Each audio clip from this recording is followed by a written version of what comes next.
বাংলাদেশের অন্তর্বর্তীকালীন সরকার গঠনের পর প্রধান উপদেষ্টা ডক্টর মোহাম্মদ ইউনূসকে অভিনন্দন জানিয়েছিলেন মালদ্বীপ, মালয়েশিয়া, শ্রীলঙ্কা সহ বিভিন্ন দেশের রাষ্ট্রপ্রধানরা।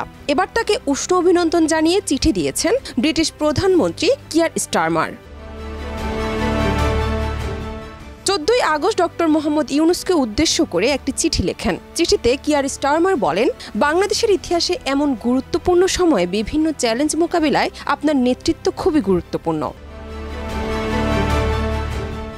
দেশের দ্বিপাক্ষিক সম্পর্ক বিষয়ে ব্রিটিশ প্রধানমন্ত্রী বলেন, জনগণের সঙ্গে জনগণের গভীর সম্পর্ক এবং কমনওয়েলথ মূল্যবোধ ধারা দুদেশের মধ্যে দৃঢ় সম্পর্ক রয়েছে।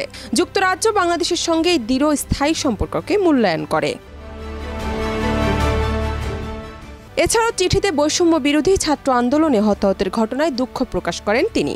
বলেন, বন্ধু হিসেবে সাম্প্রতিক সপ্তাহগুলোতে বাংলাদেশের সহিংসতা ও প্রাণহানির ঘটনায় আমরা গভীরভাবে শোকাহত।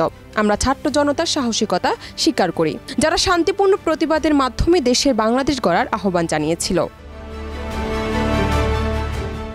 ডক্টর মোহাম্মদ ইউনূসের সঙ্গে কাজ করার আগ্রহের প্রকাশ কিয়ার স্টারমার এরপর বলেন, বাংলাদেশের শান্তি, সমৃদ্ধি ও আইন শৃঙ্খলা পুনরুদ্ধারের ব্রিটিশ সরকার আপনাকে সহায়তা করতে চায়।